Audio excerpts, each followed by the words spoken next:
High school PS Patel 39 વર્ષનો મારો અનુભવ છે એનો હું ટીચિંગમાં ઉપયોગ કરું છું। મારી જુદી જુદી મેથડ જે હું સમજાવતો જાઉં છું। ગુજરાત રાજ્ય લેવલે કેઆરપી આરપી તેમજ શિક્ષણના તમામ ક્ષેત્રોમાં લેખન સહિત તમામ જગ્યાએ કામ કરેલું છે।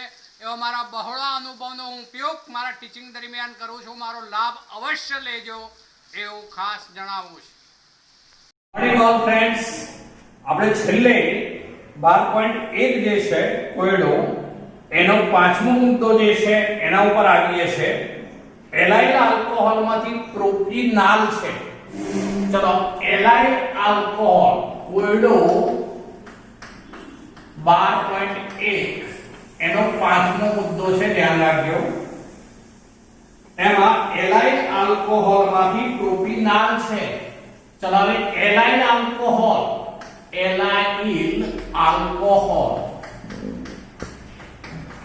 માંથી પ્રોપિનાલ આવો શબ્દ છે મિત્રો। હવે જો એલાઇલ આલ્કોહોલ કોને કહેવાય તો વ્યાખ્યા યાદ કરી દો એને કે OH વાળો કાર્બન હંમેશા શું હોવો જોઈએ? sp3 સંકૃત, અને ત્યાર પછી એ કાર્બન અન્ય C ડબલ બોન્ડ C સાથે જોડાયેલો હોવો જોઈએ। એટલે અર્થ એવો થશે કે એલાઇલ આલ્કોહોલનું સૂત્ર આવું થાય મિત્રો, CH2 double bond CH single bond CH2OH। જુઓ બરોબર, આ કાર્બનના બે હાઇડ્રોજન અને બે બંધ એટલે ચાર બંધ થઈ ગયા। આ કાર્બનના 1 2 ને 3 ને એક ચોથો હાઇડ્રોજન અને આ CH2OH એટલે 1 ડિગ્રી આલ્કોહોલ થયો પ્રકારની દ્રષ્ટિએ। આ કયો છે તો એલાઇલ આલ્કોહોલ છે। એલાઇલ સમૂહ sp3 કાર્બન આ છે, જુઓ એની સાથે OH જોડાયેલો છે। OH ધરાવતો કાર્બન કે જે sp3 સંકૃત હોય તે ત્યાર પછીના C ડબલ બોન્ડ C સાથે જોડાયેલ હોય ત્યારે એને એલાઇલ આલ્કોહોલ કહેવાશે। હવે આ 1 ડિગ્રી આલ્કોહોલ છે એમાંથી પ્રોપિનાલ બનાવવાનું છે, એટલે અર્થ એવો થયો મિત્રો કે આપણે આવું બનાવવું છે। જુઓ પ્રોપિનાલનું સૂત્ર આવું થશે, CH2 double bond CH CHO। જો આ પ્રોપિનાલ છે, પ્રોપેનાલ નથી, બરોબર શબ્દો પકડવાના, પ્રોપિનાલ એટલે આલ શબ્દ જે છે એ કોના માટે થયું? CHO સમૂહ માટે, અને પ્રોપી શબ્દ છે પ્રોપીન વત્તા આ, પ્રોપીન એટલે કુલ 3 કાર્બન અને એનો આલ્ડિહાઇડ, પણ 3 કાર્બન વાળામાં અહીંયા ડબલ બોન્ડ હોય, અહીંયા તો ડબલ બોન્ડ હોઈ શકે નહીં એટલે ડબલ બોન્ડ અહીંયા જ હોય તો એ ડબલ બોન્ડ એમને એમ રહેશે।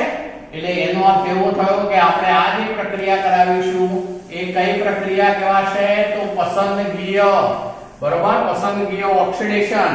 ચલો પસંદગીય ઓક્સિડેશનમાં શું જોઈએ તો એલ્યુમિનિયમ હાઇડ્રાઇડ, બરોબર, આ એલ્યુમિનિયમ હાઇડ્રાઇડ અને બીજું શું હોય IBU ટ્વાઇસ, બરોબર, એટલે આખું નામ શું થાય? આઇસોબ્યુટાઇલ એલ્યુમિનિયમ હાઇડ્રાઇડ, જેને બીજી રીતે આપણે શું લખતા હતા તો આવું લખતા હતા, આ અથવા સિમ્બોલની રીતે લખવું હોય તો iso no I, butyl no B, બરોબર, આઇસો ડાઇબ્યુટાઇલ, ડાય આવે પહેલા કારણ કે બે છે, આઇસો ડાય એટલે D, પછી બ્યુટાઇલ નો B, ચલો પછી એલ્યુમિનિયમ હાઇડ્રાઇડ એટલે ALH, આવો સિમ્બોલ લખાય, બરોબર, I પછી શું લખાય તો આઇસો પછી બ્યુટાઇલ જે છે PCC અહીંયા ઉપયોગમાં લઈશું તો કે મિત્રો PCC નો ઉપયોગ કરીએ આપણે, આને ચલો PCC નો ઉપયોગ કરીશું તો PCC પેરિડિનિયમ ક્લોરોક્રોમેટ, PCC નું સૂત્ર શું થાય તો એ આવું સૂત્ર થશે C5H5NH+ અને પછી CrO3Cl-, બરોબર। પેરિડિનિયમ ક્લોરોક્રોમેટ જે નિર્બળ ઓક્સિડેશન કરતા છે એનો ઉપયોગ કરીશું મિત્રો, ત્યારે 1 ડિગ્રી આલ્કોહોલ જે છે એનું આ રીતે આલ્ડિહાઇડમાં રૂપાંતર થઈ જશે એટલે શું બની જાય? પ્રોપિનાલ, બરોબર। ચલો બીજું એક છે, છઠ્ઠું જે છે એમાં આ રીતનું છે મિત્રો, તો એમાં બ્યુટુઇન માંથી ઇથેનોલ, ચલો બ્યુટુઇન એટલે આવો અર્થ થયો મિત્રો. આ બ્યુટોઇન નું સૂત્ર થઈ ગયું. જો અમે છૂટું પાડીને લખી દીધું. ચલો એમાંથી બનાવવું છે ઇથેનોલ. ઇથેનોલમાં 2 કાર્બન વાળો આલ્ડીહાઇડ, એટલે એનો અર્થ એવો થયો કે આપણે એનું ઓઝોનોલિસિસ કરાવવું પડે. ચલો એનું ઓઝોનોલિસિસ કરાવીએ એટલે O3. અને સેકન્ડ સ્ટેપમાં 2 સ્ટેપ, પહેલા 2 સ્ટેપ જુદા પાડવા હોય તો આવું થાય. પહેલા ઓઝોનોલિસિસ થી CC વચ્ચે ઓઝોનનો અણુ આ રીતે ઉમેરાઈ જાય. આ ઓઝોનનો અણુ ઉમેરાઈ ગયો. આ CH3, આ CH3, જ્યારે આ H, આ H. હવે આ ભાગ અહીંથી આમ તૂટે, આ ભાગ અહીંથી તૂટે ત્યારે તો Zn ની હાજરીમાં H2O જળ વિભાજન કરાવીએ ત્યારે ઝીંકની હાજરીમાં ત્યારે આવું બની જવાનું. હવે CH3 CHO એવા 2 બની જશે અણુ. CH3 CH. હવે આ ડબલ બોન્ડ માં ફેરવાઈ જાય, આ તૂટી જાય એટલે એવું જ આ બાજુ પણ બને CH3 CH અને ડબલ બોન્ડ O. તો શું બની ગયું? ઇથેનોલ. તો આ બંને મુદ્દા કોયડો 12.1 છે મિત્રો, એના આપણે લીધા. હવે લખાણ સંબંધિત 12.2 છે. 12.2 ચલો એમાં એક આ રીતનું છે મિત્રો. ચલો બેન્ઝીન રિંગ આપેલી છે અને એની પ્રક્રિયા આપી છે C2H5 C double bond OCl propanoyl chloride કહેવાય. એની પ્રક્રિયા આપી છે નિર્જર Cl3 અને CH2 ની હાજરી. મિત્રો આ કઈ પ્રક્રિયા છે? તો ફિડલ-ક્રાફ્ટ એસાઇલેશન કહેવાય. તો ફિડલ-ક્રાફ્ટ એસાઇલેશન માં આવું થઈ જાય. એરોમેટિક રિંગ જે છે આ બેન્ઝીન એના આ એક સ્થાને આ C double bond OC2H5 group જોડાઈ જવાનું. અહીંથી આ તૂટે, અહીંથી H અને આ Cl HCl તરીકે દૂર થઈ જાય, જેથી આ C double bond OC2H5 group જોડાઈ ગયું. આ જે બની ગયું એ શું છે? તો પ્રોપિયોફિનોન છે મિત્રો. પ્રોપિયોફિનોન એનું સામાન્ય નામ થયું કહેવાય. જ્યારે આયુર્વેદિક નામ લેવું હોય તો 1-phenyl propane 1-on 1-phenyl propane 1-on કહેવાશે. બરાબર. ચલો પછી બીજું છે આ એક, પછી બીજું આ રીતનું છે મિત્રો. C6H5 CH2 twice C6H5 CH2 twice CD plus twice CH3COCl આ રીતનું છે મિત્રો. તો એ વખતે CD સાથે આ બંને Cl જોડાઈ જાય, CdCl2 બની જાય અને બાકીના બંને ગ્રુપ એકબીજા સાથે જોડાઈ જવાના, જેથી આવું બને C6H5 CH2. આ હતું એ ભાગ એમને લખ્યો મેં. એવા 2 અણુ બનવાના, એટલે હું આગળ ટ્વાઇસ કરી દઉં છું. અને એની સાથે હવે COCl3 ગ્રુપ પણ જોડાઈ જાય. COCl3 ગ્રુપ આ રીતે જોડાઈ જાય મિત્રો. અને બીજું બની જશે CdCl2. તો પ્રક્રિયા પૂર્ણ કરો એ રીતનું છે આ અહીંયા આપણે. તો આના 2 અણુ બનશે, પેલું CdCl2 બનશે. ચલો બીજું એક છે ત્રીજું. એમાં આ રીતનું છે H3C પછી C ટ્રિપલ બોન્ડ CH. ચલો આ જે છે પ્રોપાઇન છે Hg2+ મર્ક્યુરિક આયન છે અને બીજું છે H2SO4. અહીંયા HgSO4 એવું કહી શકીએ આપણે. આ HgSO4 Hg2+ અને H2SO4. ચલો હવે મંદ H2SO4 હોય વાસ્તવમાં, એટલે એમાં રહેલું પાણી કે હોય એ પ્રક્રિયામાં આમાં ભાગ લે, એટલે H2O ભાગ લે, જે હું નીચે લખું છું હવે H2. ચલો હવે આવું બને. માર્કોની-કોકના નિયમનું પાલન થશે. અહીંયા આ કાર્બન ઉપર OH જોડાશે, જ્યારે આ કાર્બન ઉપર એક H જોડાઈ જશે, જેથી આવું બનવાનું. પહેલા તો CH3 પછી C, અહીંયા OH જોડાય મિત્રો. પહેલા તો OH જોડાય અને અહીંયા જે છે હવે ડબલ બોન્ડ થાય અને C એની સાથે 2 H જોડાયેલા હોય. એક H આ હતો અને બીજો એક H આમાંથી જોડાઈ ગયો, પણ આ મિત્રો અસ્થાયી હોય, આ જે છે અસ્થાયી હોય, એટલે હવે આવું બનશે, અહીંથી આ એક H, આ H એ અહીંયા સ્થાનાંતર પામશે, ત્યારે આ ડબલ બોન્ડ જે છે ત્યાંથી અહીંયા સ્થાનાંતર પામે. આ અસ્થાયી છે એટલે હું આવું લખી દઉં છું, સીધો જવાબ આવો લખી શકાય, CH3 C double bond O આ કીટોન બની જવાનો, પછી આ ત્રણેય H આ રીતે મિત્રો, એટલે CH3CO CH3 એસિટોન અથવા પ્રોપેનોન બની ગયો. આ ચલ રૂપકતા થઈ કહેવાય, અહીંથી H અહીં જાય ત્યારે એ ડબલ બોન્ડ આવી જાય. તમે આ ન લખો સીધું આ લખો તો ચાલે. શું બની ગયું તો CH3CO CH3 એટલે એસિટોન અથવા પ્રોપેનોન બન્યો. અને છેલ્લે છે એક બીજું, તો એમાં આ રીતનું છે મિત્રો, CH3 છે અને અહીંયા NO2 છે. ચલો એનું આવું આપેલું છે, એક કરીને CrO2 Cl2 છે અને 2 કરીને આપ્યું છે H3O+. ચલો CrO2 Cl2 એટલે શું થયું? નિર્બળ ઓક્સિડેશન કરતા, નિર્બળ ઓક્સિડેશન કરતા હોવાને કારણે ઉપર જે CH3 છે એનું શામાં રૂપાંતર થઈ જવાનું યાદ કરો, તો એ CH3 નું CHO માં રૂપાંતર થઈ જવાનું મિત્રો. આ NO2 જેમ છે એમ જ, NO2 જેમ છે એમ જ, માટે શું બની ગયું તો 4 નાઇટ્રો બેન્ઝાલ્ડિહાઇડ બની ગયું મિત્રો. એવું કહેવાશે. શું બની ગયું? ફરીથી બોલું છું, 4 નાઇટ્રો બેન્ઝાલ્ડિહાઇડ બની જશે એમાં, બરોબર ને? શું બન્યું? 4 નાઇટ્રો બેન્ઝાલ્ડિહાઇડ એની અંદર બનશે. ચાલો આપણે આજે બાકી હતો એ મુદ્દાઓ લઈ લીધા. આમાં ધ્યાન રાખીશું, એ આયલાઇન આલ્કોહોલ છે, PCC સાથે પ્રક્રિયા કરવી પડે.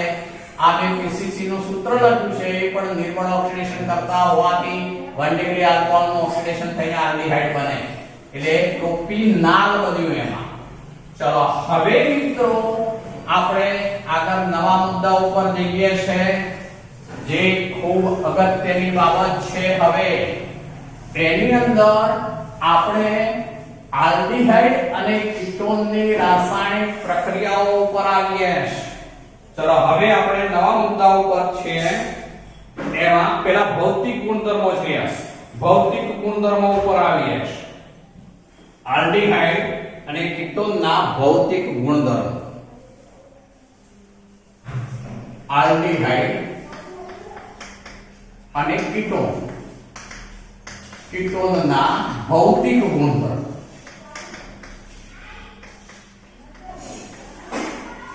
ચલો ભૌતિક ગુણધર્મો માં સૌથી પહેલા તો મિથેનોલ જે છે, જેને ફોર્માલ્ડિહાઇડ કહેવાય, મિથેનોલ ફોર્માલ્ડિહાઇડ, તો એ વાયુ સ્વરૂપે છે. મિથેનોલ ફોર્માલ્ડિહાઇડ વાયુ સ્વરૂપે છે.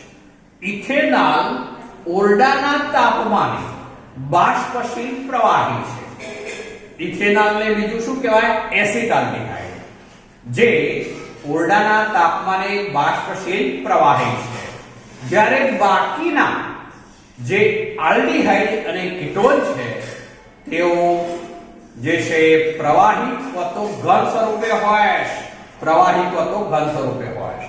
તે એનો અર્થ એવો થયો કે જેમ કાર્બનની સંખ્યા વધતી જાય છે તેમ ઉત્કલન બિંદુમાં વધારો થઈ રહ્યો છે, જેને કારણે મિથેનોલ વાયુ સ્વરૂપ, ઇથેનોલ બાષ્પશીલ પ્રવાહી છે એવું કહ્યું, જ્યારે બાકીના જે છે આલ્ડીહાઇડ પ્રવાહી અને ઘન સ્વરૂપે છે. હવે અહીંયા જે છે, જે આલ્ડીહાઇડ છે કે કીટોન છે, બંનેમાં કાર્બોનિલ સમૂહ C ડબલ બોન્ડ ધ્રુવીય છે, જેને કારણે સમાન આણ્વીય દળ ધરાવતા, આણ્વીય દળ લગભગ સમાન હોવું જોઈએ તેવા હાઇડ્રોકાર્બન કે પછી ઇથર સંયોજનો કરતા હંમેશા આલ્ડીહાઇડ અને કીટોનના ઉત્કલન બિંદુ ઊંચા હોય. કેમ મિત્રો? તો આલ્ડીહાઇડ અને કીટોન બંનેમાં C ડબલ બોન્ડ O બંધ હોય. કાર્બોનિલ સમૂહ C ડબલ બોન્ડ O, એમાં કાર્બન ડેલ્ટા પ્લસ, જ્યારે ઓક્સિજન ડેલ્ટા માઇનસ. તો આ દ્વિધ્રુવીય બંધારણ ધરાવે છે, જેને કારણે તેના અણુ વચ્ચેના આકર્ષણ બળો જે છે એ પેલા વાંડવાસ આકર્ષણ બળો કરતા પ્રબળ હોય મિત્રો. જે હાઇડ્રોકાર્બન છે, આલ્કેન છે માનો કે, તો એમાં માત્ર વાંડવાસ આકર્ષણ બળ જ હોય. ઇથરની અંદર નિર્બળ ધ્રુવીય આકર્ષણ બળો હોય, જ્યારે આલ્ડીહાઇડ અને કીટોનમાં દ્વિધ્રુવીય દ્વિધ્રુવીય, જે પેલા બંનેના આકર્ષણ બળો કરતા થોડા પ્રબળ હોય મિત્રો. અને તેને કારણે સમાન આણ્વીય દળ ધરાવતા આલ્કેન કરતા ઇથર સંયોજનોના ઉત્કલન બિંદુ ઊંચા હોય, અને ઇથર કરતા પણ આલ્ડીહાઇડ અને કીટોનના ઉત્કલન બિંદુ ઊંચા હોય મિત્રો. એમાં આલ્ડીહાઇડ અને કીટોન બેની સરખામણી કરીએ તો પણ આલ્ડીહાઇડ કરતા પણ કીટોનના ઉત્કલન બિંદુ વધારે ઊંચા હોય, પરંતુ આલ્કોહોલ સંયોજનો કરતા જે આલ્ડીહાઇડ અને કીટોન છે એમના ઉત્કલન બિંદુ નીચા હોય. કેમ એવું મિત્રો? તો આલ્કોહોલમાં તો અણુ વચ્ચે આંતરાણ્વીય હાઇડ્રોજન બંધ રહેલો હોય. ફરીથી રિપીટ કરું છું, આલ્કોહોલમાં અણુ વચ્ચે આંતરાણ્વીય હાઇડ્રોજન બંધ બનેલો હોય, જ્યારે આલ્ડીહાઇડ અને કીટોનમાં એવો હાઇડ્રોજન બંધ અસ્તિત્વમાં ન હોય મિત્રો. માટે આલ્કોહોલ કરતા આલ્ડીહાઇડ અને કીટોનના ઉત્કલન બિંદુ જે છે એ કેવા હોય? તો નીચા હોય. આલ્કોહોલ કરતા આલ્ડીહાઇડ અને કીટોનના ઉત્કલન બિંદુ નીચા હોય. એટલે અર્થ એવો થયો. હવે શું બોલું છું જોજો, સમાન આણ્વીય દળ, લગભગ સમાન આણ્વીય દળ ધરાવતા સંયોજનો માટે આલ્કેન નું સૌથી ઓછું ઉત્કલન બિંદુ, એના કરતા ઇથરનું વધારે, ઇથર કરતા આલ્ડીહાઇડનું વધારે, આલ્ડીહાઇડ કરતા કીટોનનું વધારે, અને કીટોન કરતા આલ્કોહોલનું વધારે. આપણે એક ઉદાહરણ તરીકે જે છે લઈએ છે જોજો, તો એમાં આપણે CH3 CH2 CH2 CH2 CH3 લીધું. એટલે કે શું લીધું મેં? N pentane. ચલો N પેન્ટેન લીધું છે. ચલો N પેન્ટેન ને બદલે આપણે બ્યુટેન કરી દઈએ છે. ચલો આ N બ્યુટેન લઈ લીધું આપણે. હવે બરોબર ને, 4 કાર્બન કરી દીધા ને, તમે તે ઉદાહરણ તો લેવાય. N બ્યુટેન છે માનો કે, નોર્મલ બ્યુટેન છે. તો નોર્મલ બ્યુટેનનું ઉત્કલન બિંદુ સૌથી ઓછું is less than, બરોબર. ચલો ત્યારબાદ આવશે CH3O CH2 CH3. આમાં ઓક્સિજન હોવાને કારણે 3 કાર્બન વાળું થાય. પછી ધ્યાન રાખજો, મિથોક્સી ઇથેન છે, એના કરતા વધારે, કારણ કે ઇથર છે.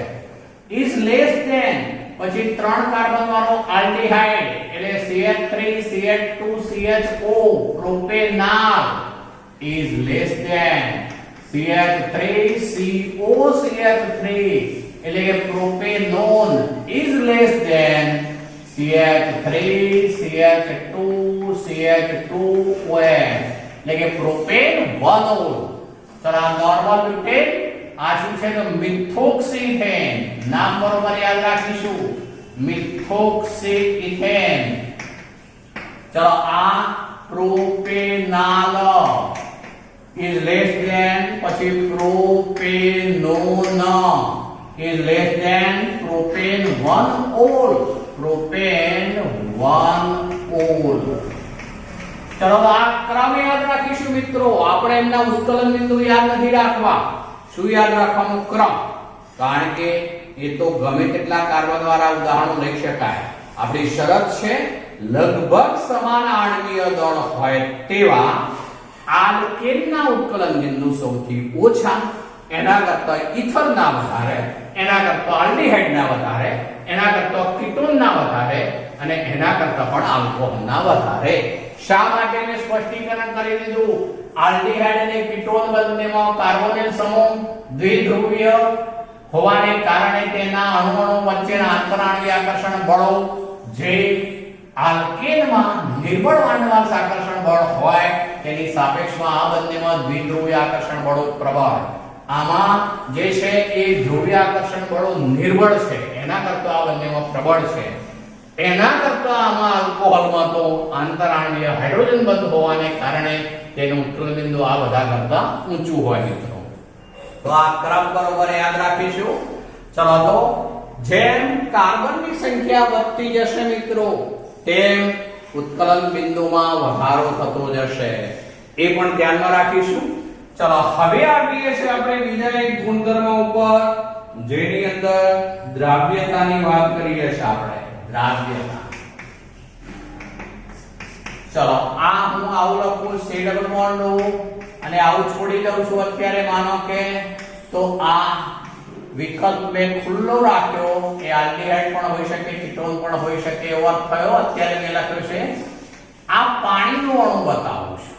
ચલો આ બાજુ જે છે આ O ડબલ બોન્ડ C, આ રીતે મેં અત્યારે રાખ્યું છે. જુઓ તો આ ડેલ્ટા પ્લસ, આ ડેલ્ટા માઈનસ, અહીંયા બે ઇલેક્ટ્રોન યુગ્મ હોય.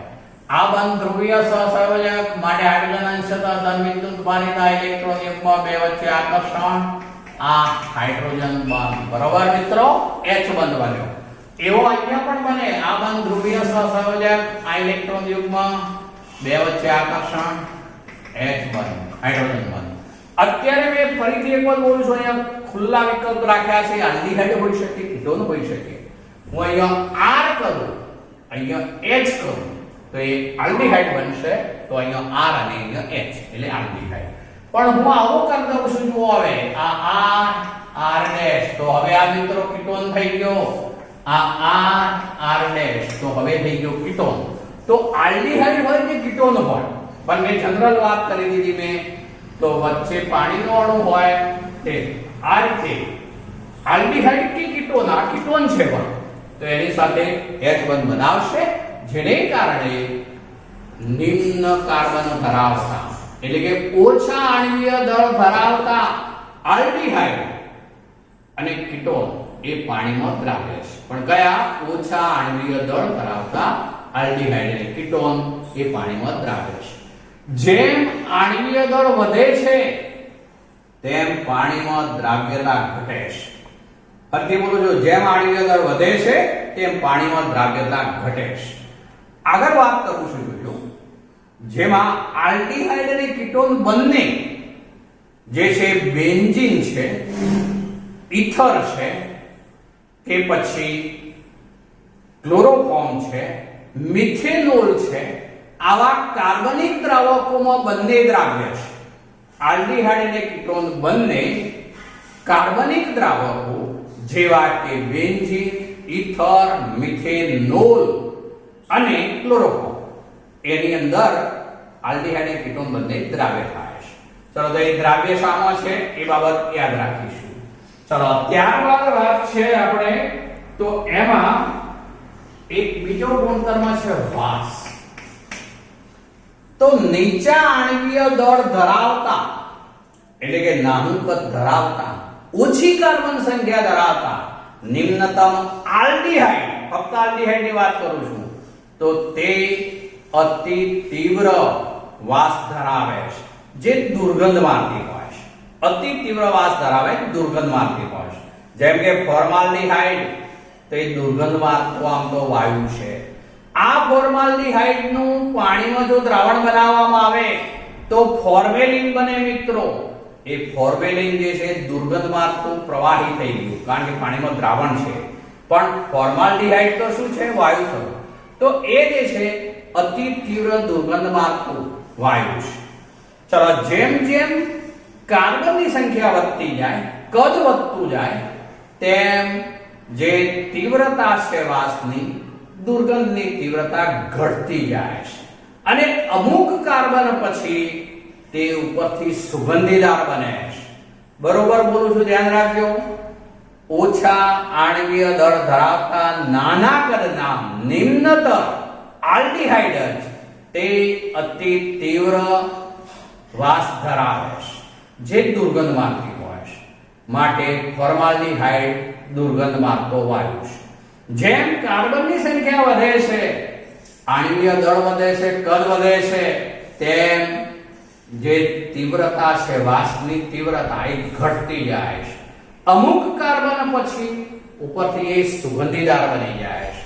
તો મોટા આણ્વીય દળ ધરાવતા, ખાસ કરીને કુદરતમાંથી પ્રાપ્ત થતા આલ્ડીહાઇડ અને કીટોન જે છે એ કેટલાક સુગંધીદાર પદાર્થો કે સ્વાદિષ્ટ પદાર્થો જે બનાવવામાં આવે છે એની અંદર મિક્સ કરવામાં આવે છે. દાખલા તરીકે સેન્ટ, અત્તર જેને કહીએ છીએ આપણે, તો એ જે છે બનાવવામાં આવે છે એની અંદર ઊંચા આણ્વીય દળ ધરાવતા આલ્ડીહાઇડ અને કીટોન મિક્સ કરી શકાય છે, જે કુદરતમાંથી પ્રાપ્ત થતા હોય છે. કુદરતમાંથી કેવી રીતે મિત્રો? તો વિવિધ ફૂલોમાં વિવિધ ચોક્કસ પ્રકારની વાસ છે. તો એ વાસ એ આવા જે છે એ ઊંચા આણ્વીય દળ ધરાવતા આલ્ડીહાઇડ અને કીટોનને કારણે છે. માટે તેમનો ઉપયોગ આ રીતે સુગંધીદાર પદાર્થો અને કેટલાક સ્વાદિષ્ટ ખાદ્ય પદાર્થો બનાવવા માટે તેની અંદર મિશ્ર કરવા માટે ઉપયોગમાં લેવાય છે. તો આપણે મિત્રો આલ્ડીહાઇડ અને કીટોન બંનેના ભૌતિક ગુણધર્મોની વાત પૂરી કરી. હવે એક કોયડો આપેલો છે, કોયડો 12.2 છે મિત્રો, કોયડો 12.2. ચલો એમાં આ રીતનું છે, નીચે દર્શાવેલા સંયોજનોને તેમના ઉત્કલન બિંદુઓના ચડતા ક્રમમાં ગોઠવો. ચલો આ રીતનું છે, CH3 CH2 CH2 CHO. ચલો બીજું આપેલું છે CH3 CH2 CH2 CH2OH. ચલો બીજું આપેલું છે C2H5 OC2H5 અને બીજું એક આપેલું છે CH3 CH2 CH2 CH2 CH3. તો મિત્રો અહીંયા જે છે એ આ 5 કાર્બન વાળું લીધું છે, જ્યારે આ બધા 4 કાર્બન વાળા છે. આણ્વીય દળ સરખા થવા જોઈએ. ચલો કોનું ઉત્કલન બિંદુ સૌથી ઓછું હશે કો? તો આ n પેન્ટેન નું. જ્યારે હું આ સમજાવતો હતો ત્યારે મેં અહીંયા n બ્યુટેન ની જગ્યાએ પહેલા n પેન્ટેન લખ્યું હતું, તે આ ઉદાહરણ થઈ ગયું મિત્રો. તો આવું થવાનું, CH3 CH2 CH2 CH2 CH3 સૌથી ઓછું. ચલો આમાં માત્ર વાંડવાસ આકર્ષણ બળ હોય, જે ખૂબ જ નિર્બળ હોવાથી તેનું ઉત્કલન બિંદુ સૌથી ઓછું, is less than. ચલો પછી આવે ઇથર, C2H5 OC2H5, ઇથોક્સિએથેન છે, એમાં નિર્બળ ધ્રુવીય આકર્ષણ બળો છે, માટે આના કરતા આનું ઉત્કલન બિંદુ થોડું ઊંચું. ચલો is less than. પછી કયું આવે? તો આલ્ડીહાઇડ અને કીટોન, પણ અહીંયા કીટોન નથી પણ આલ્ડીહાઇડ છે, તો એ આવશે બ્યુટેનાલ, CH3 CH2 CH2 CHO. કેમ આવું મિત્રો? તો આમાં C double bond O carbonyl સમૂહની હાજરી, જેને કારણે તે દ્વિધ્રુવીય ડેશ દ્વિધ્રુવીય આકર્ષણ બળો ધરાવે, જે આકર્ષણ બળો કરતા વધુ પ્રબળ હોય, માટે એનું ઉત્કલન બિંદુ ઊંચું હોવાનું.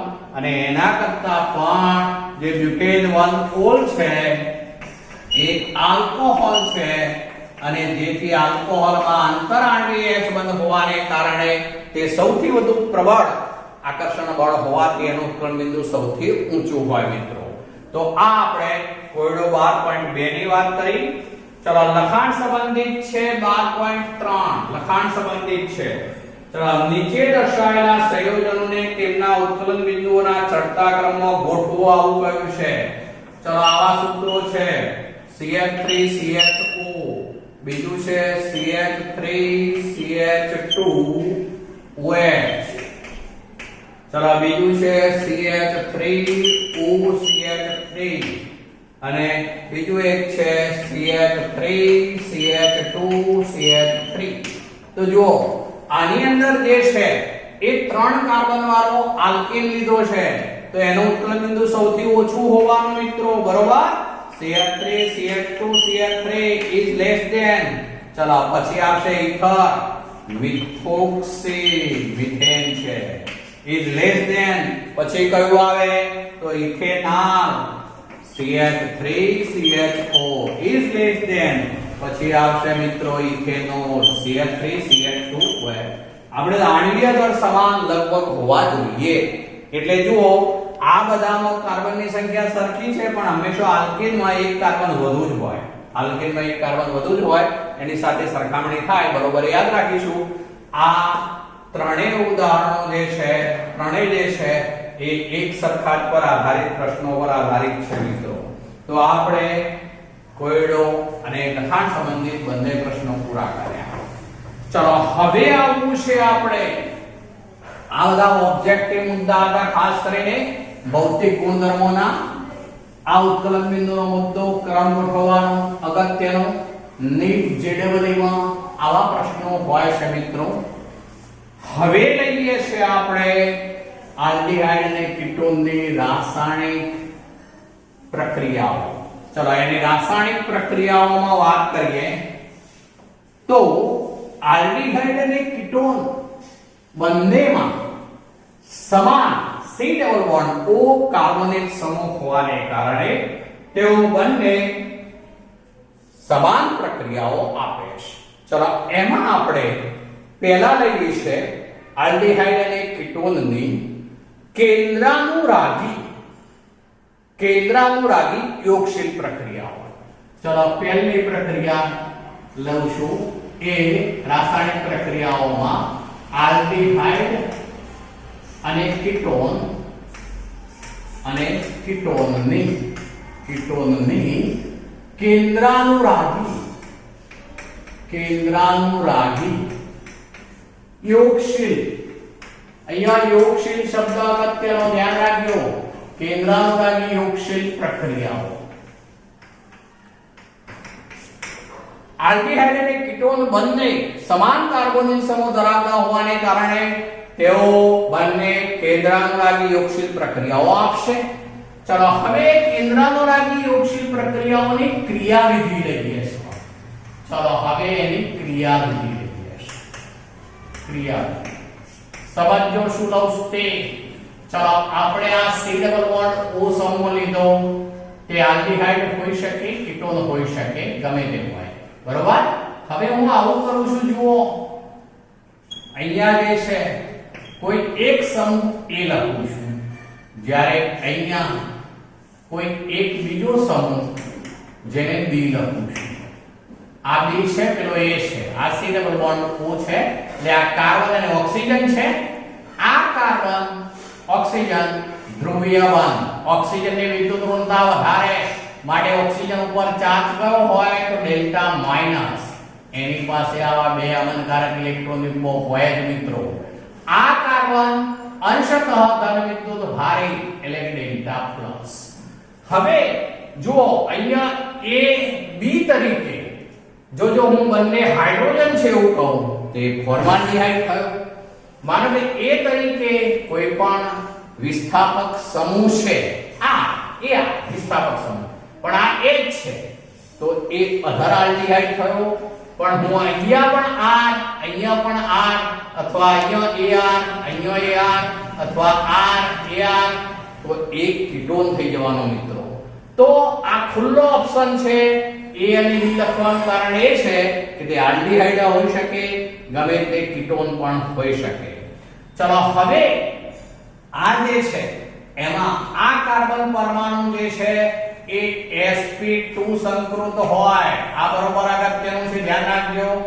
કાર્બન પરમાણુ ચાહે આલ્ડીહાઇડ કે કીટોનનો કાર્બનિક સમૂહનો કાર્બન sp2 સંકૃત હોય, જેને કારણે તેની આ ત્રણ કક્ષકો જે છે એ એક જ સમતલમાં ગોઠવાયેલી હોય. એ ત્રણેય કક્ષકો એક જ સમતલમાં ગોઠવાયેલી હોય.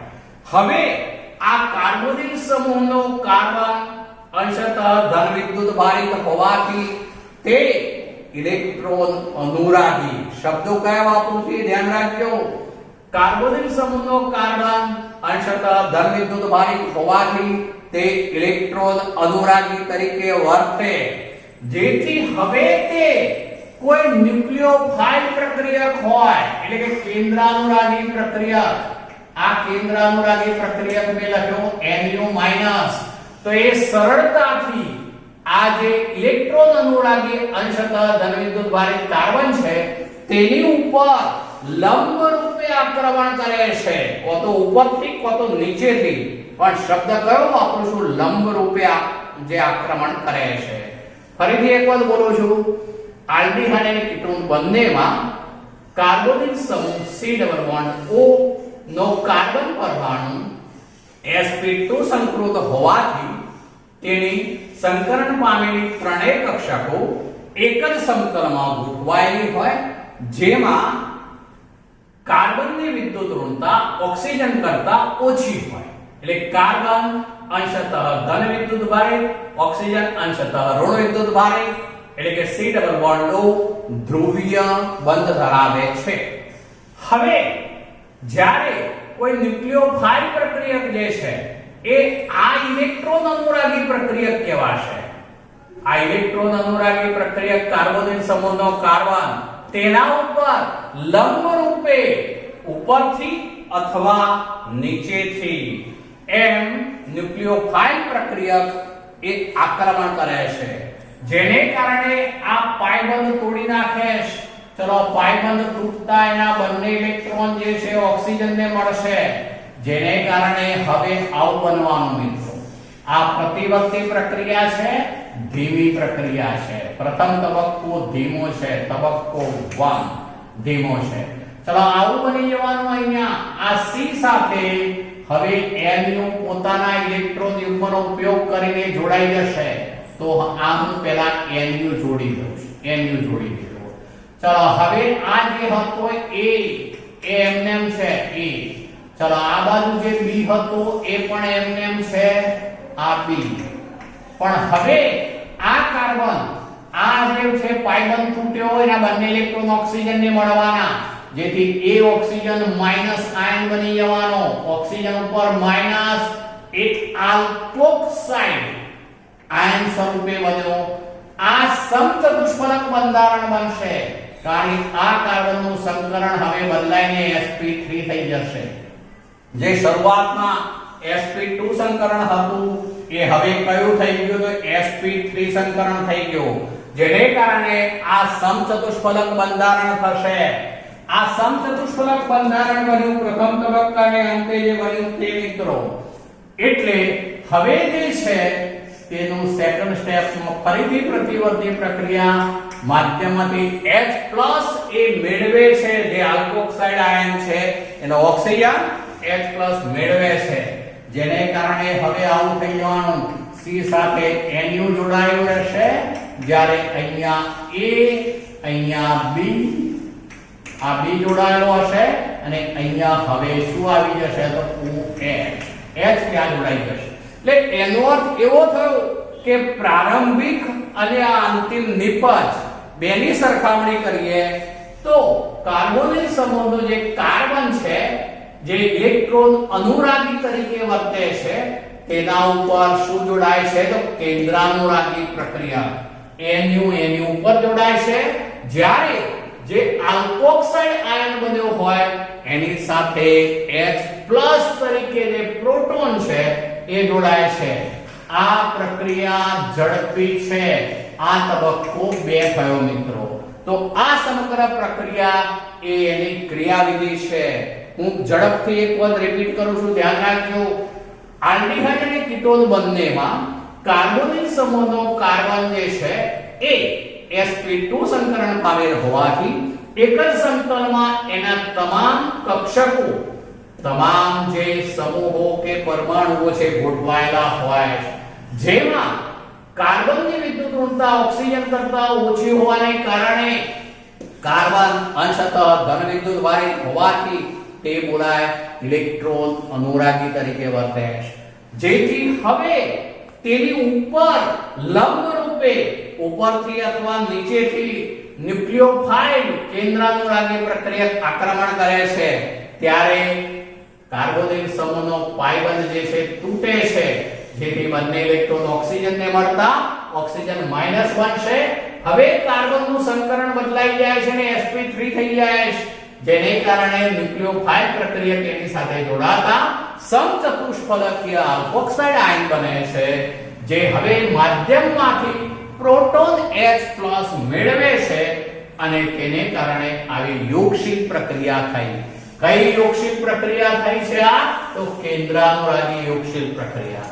તો મિત્રો આપણે પ્રક્રિયાની ક્રિયાવિધિ લીધી, પણ હવે એની સાથે જોઈન્ટ શબ્દ છે બીજો, પ્રતિક્રિયાત્મકતાની વાત. હવે મિત્રો આપણે પ્રતિક્રિયાત્મકતાના મુદ્દા ઉપર આવીએ. બીજો મુદ્દો છે પ્રતિક્રિયાત્મકતા. ક્રિયાત્મકતા. ચલો આ મુદ્દો ખૂબ જ અગત્યનો, એની ઉપર આધારિત JEE અને નીટના પ્રશ્નો હોય જ છે. અહીં આની સાથે કનેક્ટેડ છે એટલે બરોબર ધ્યાન રાખીશું. પ્રતિક્રિયાત્મકતાનો આધાર બે પરિબળો ઉપર રહેલો છે. એમાં એક પરિબળની વાત કરું છું પહેલા. બે પરિબળ પર આધારિત. ચલો એમાં પહેલું પરિબળ લઉં છું જે એ આપણે આવું લઈએ છે, અવકાશીય અવરોધક અસર.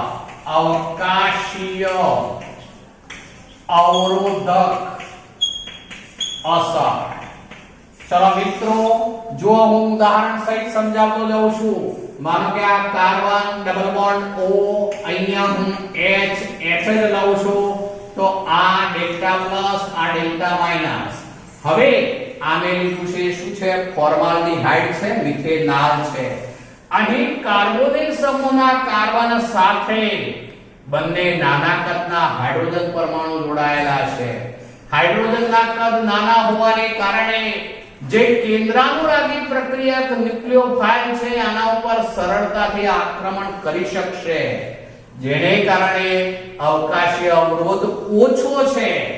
ફરીથી બોલું છું, ફોર્માલ્ડિહાઇડમાં કાર્બોનિલ સમૂહના કાર્બન જે છે તેની સાથે બંને નાના કદના હાઇડ્રોજન પરમાણુ જોડાયેલા હોવાને કારણે અવકાશીય અવરોધ ઓછો છે, જેને કારણે ન્યુક્લિયોફાઇલ પ્રક્રિયક કેન્દ્રાનુરાગી પ્રક્રિયક એ આ ઇલેક્ટ્રોન અનુરાગી કાર્બન ઉપર સરળતાથી હુમલો કરી શકે અને તેથી તે સરળતાથી પ્રતિક્રિયાત્મકતા આપશે. માટે તેની પ્રતિક્રિયાત્મકતા સૌથી વધુ છે એવું કહેવાશે મિત્રો. આની પ્રતિક્રિયાત્મકતા સૌથી વધુ is greater than. ચલો હવે બીજું ઉદાહરણ લઉં છું, એ જોજો બરોબર. C ડબલ બોન્ડ O, અહીંયા હું R લખી દઉં છું. R અથવા AR ગમે તે હોઈ શકે, પણ આ અન્ય આલ્ડીહાઇડ એવો અર્થ થયો. R અથવા AR હોઈ શકે. અત્યારે હું R બતાવું છું, એટલે કે એક સ્થાને વિસ્થાપક સમૂહ દાખલ કરી દીધો. આ હાઇડ્રોજન છે, પણ હવે આની અંદર આ ડેલ્ટા પ્લસ, આ ડેલ્ટા માઈનસ, પણ હવે આમાં એક સમૂહ જે છે આ R હોવાને કારણે અવકાશીય અવરોધ આના કરતો વધી જવાનો. એક જગ્યાએ હાઇડ્રોજન છે પણ એક જગ્યાએ R સમૂહ, એટલે વિસ્થાપક સમૂહની હાજરીને કારણે અવકાશીય અવરોધ વધશે. પેલા ન્યુક્લિયોફાઇલને આની પર આક્રમણ કરવું છે, હુમલો કરવો છે, પણ આ સમૂહનું કદ જેમ મોટું થતું જશે તેમ અવકાશીય અવરોધ વધશે, માટે પ્રતિક્રિયાત્મકતા ઘટી જવાની. માટે અન્ય આલ્ડીહાઇડની પ્રતિક્રિયાત્મકતા ઓછી હોય. એના કરતા પણ હવે આપણે કીટોન લઈએ છે. જુઓ બંને જગ્યાએ આપણે અન્ય વિસ્થાપક સમૂહો લઈએ છે, તો એ વખતે બંને જગ્યાએ અન્ય વિસ્થાપક સમૂહોની હાજરી હોવાને કારણે જે અવકાશીય અવરોધ આના કરતા વધી જાય. જુઓ અવકાશીય અવરોધ વધે, માટે ન્યુક્લિયોફાઇલ પ્રક્રિયકને જે આની પર આક્રમણ કરવું છે ઇલેક્ટ્રોન અનુરાગી કાર્બન ઉપર, એ આક્રમણ નબળું થશે, અવરોધ વધવાનો, માટે એની પ્રતિક્રિયાત્મકતા એથી પણ ઓછી થઈ જવાની. એટલે એનો અર્થ એવો થયો મિત્રો કે ફોર્માલ્ડિહાઇડ છે એની પ્રતિક્રિયાત્મકતા સૌથી વધુ હોય. અધર આલ્ડીહાઇડ હોય તો એમાં એક વિસ્થાપક સમૂહ, માટે અવકાશીય અવરોધ વધ્યો, માટે પ્રતિક્રિયાત્મકતા ઘટી.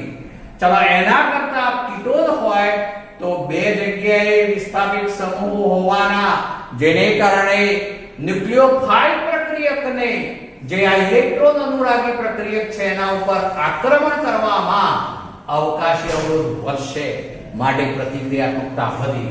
તો આમ જેમ વિસ્થાપક સમૂહોની સંખ્યા અને કદ વધતા જાય, બે શબ્દો જોડું છું, જેમ વિસ્થાપક સમૂહોની સંખ્યા અને કદ વધતા જાય તેમ ન્યુક્લિયોફાઇલ પ્રક્રિયકનું કાર્બોનિલ સમૂહના કાર્બન ઉપરનો આક્રમણમાં અવરોધ વધતો જશે તેમ પ્રતિક્રિયાત્મકતા ઘટતી જશે. માટે પેલાની પ્રતિક્રિયાત્મકતા કીટોનની આ ત્રણમાં સૌથી ઓછી. અને છેલ્લો મુદ્દો છે એમાં બી જે છે એમાં હું જે છે ઇલેક્ટ્રોનીય અસર એની વાત જોડી દઉં છું. ઇલેક્ટ્રોનીય અસર એટલે કે પ્રેરક અસર, બીજા શબ્દોમાં કહીએ તો પ્રેરક અસર. ચલો હવે જુઓ મિત્રો, અહીંયા કોઈ R સમૂહ નથી માટે એની પ્રેરક અસરનો સવાલ નહીં થાય. જ્યારે અહીંયા એક R સમૂહ છે, R સમૂહ એટલે મિથાઇલ ઇથાઇલ જેવા અલ્કાઇલ સમૂહ જે પ્લસ I અસર ધરાવે, પ્રેરક અસર દર્શાવે. પ્લસ I અસરને કારણે આ ઇલેક્ટ્રોન મોકલે, જેને કારણે આ ધન ચાર્જ ઘટી જાય.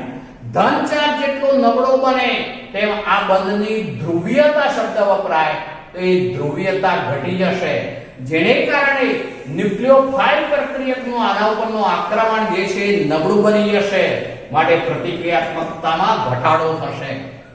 જેમ R સમૂહની સંખ્યા વધે તેમ પણ સાથે સાથે એ સમૂહ કયો છે તેની પ્લસ I અસર જેમ વધતી જાય, 1 ડિગ્રી કરતા 2 ડિગ્રીની પ્લસ I અસર વધુ હોય, એના કરતા 3 ડિગ્રીની પ્લસ I અસર વધુ હોય, એને કારણે જેમ પ્રેરક અસર પ્લસ I અસર વધતી જાય તેમ શું બોલું છું જોજો, C ડબલ બોન્ડ O1 ની ધ્રુવીયતા કહીએ તો ઘટતી જાય, જેને કારણે ન્યુક્લિયોફાઇલ પ્રક્રિયક જે હોય એનું આક્રમણ જે છે એ નબળું થતું જાય, જેને કારણે પ્રતિક્રિયાત્મકતામાં ઘટાડો થશે. તો આમ પ્રેરક અસર અથવા ઇલેક્ટ્રોનીય અસર પણ અસર કરતા છે. અને એની સાથે છેલ્લે આ મુદ્દો જોડી દઉં છું.